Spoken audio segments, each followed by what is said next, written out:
Hi friends, welcome to Joel Prince Kitchen. இன்னைக்கு வீடியோவில் 10 நிமிஷத்தில் ரொம்பவே டேஸ்ட்டாக நேந்திரம் பழம் வச்சு சூப்பரான பாயாசம் ரெசிபி தான் பண்ணியிருக்கோம். இதை இப்போ நம்ம எப்படி பண்ணுறதுன்னு பார்க்கலாம் வாங்க. ஃபஸ்ட் நம்ம ஒரு பவுல் எடுத்துக்கலாம். இதில் ஒரு 3 டேபிள் ஸ்பூன் அளவுக்கு நம்ம பால் பவுடர் சேர்த்துக்கலாம். இப்போ இது கூடவே 1 ஸ்பூன் அளவுக்கு நம்ம கார்ன்ஃப்ளவர் சேர்த்துக்கலாம். இப்போ இதோட நம்ம பால் சேர்த்துட்டு இதை கட்டி எதுவுமே இல்லாமல் நல்லா கரைச்சி எடுத்துக்கணும். இது காய்ச்சி ஆற வச்ச பால். இப்போ சேர்த்துட்டு இது நம்ம கட்டி இல்லாமல் கரைச்சி இதை நம்ம தனியாக எடுத்து வச்சுக்கலாம்.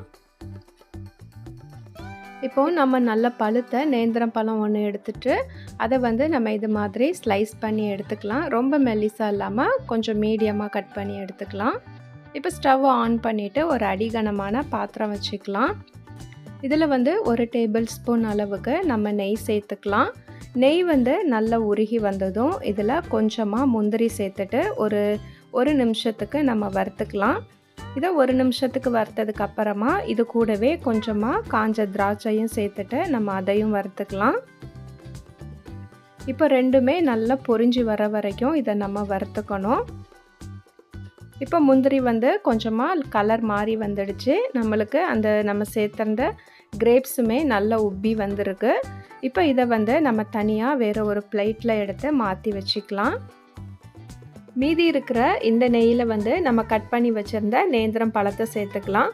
ஃப்ளேமை மீடியமாக வச்சுட்டு ஒரு 2லேருந்து 3 நிமிஷத்துக்கு மட்டும் இந்த நெய்யில் நம்ம பழத்தை லைட்டாக வதக்கி எடுத்துக்கலாம். இப்போ இது கூட நம்ம இனிப்புக்கு தேவையான சர்க்கரை சேர்த்துக்கலாம். இதில் ஒரு 1/2 கப் அளவுக்கு மட்டும் சேர்த்துக்கலாம். உங்களுக்கு இனிப்பு கொஞ்சம் அதிகமாக வேணும்னா நீங்கள் அதுக்கேற்ற மாதிரி சேர்த்துக்கோங்க.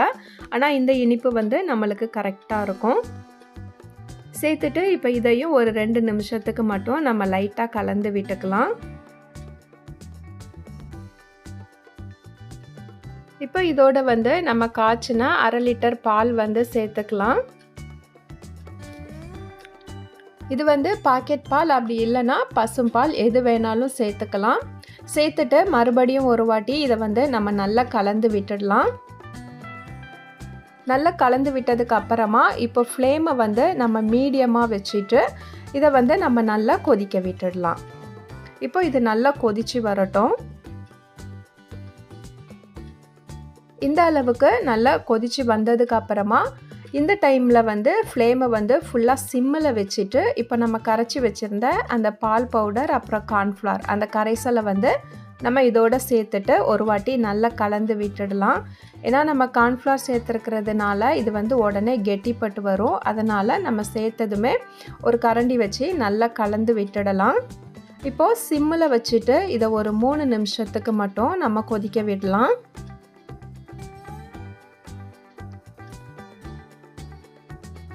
மூணு நிமிஷத்துக்கு இப்போ சிம்மில் நல்லா கொதிச்சிடுச்சு.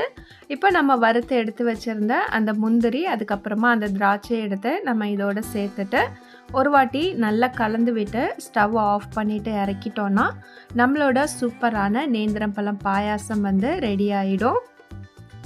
எப்போவும் ஒரே மாதிரி பாயாசம் பண்ணாமல் கொஞ்சம் டிஃப்ரெண்ட்டாக இந்த மாதிரி நேந்திரம் பழத்தில் செஞ்சு பாருங்கள். ரொம்பவே டேஸ்ட்டாக இருக்கும். 10 நிமிஷத்தில் ரொம்பவே டேஸ்ட்டாக பண்ணக்கூடிய இந்த நேந்திரம் பழம் பாயாசத்தை நீங்கள் ட்ரை பண்ணி பார்த்துட்டு எப்படி வந்துச்சுன்னு கமெண்ட்டில் சொல்லுங்கள். வீடியோ பிடிச்சிருந்துச்சுன்னா லைக் பண்ணிவிட்டு ஷேர் பண்ணுங்கள். புதுசாக நம்ம சேனலை பார்க்குறவங்க சப்ஸ்கிரைப் பண்ணி சப்போர்ட் பண்ணுங்கள். நம்ம மறுபடியும் இன்னொரு வீடியோவில் சந்திக்கலாம்.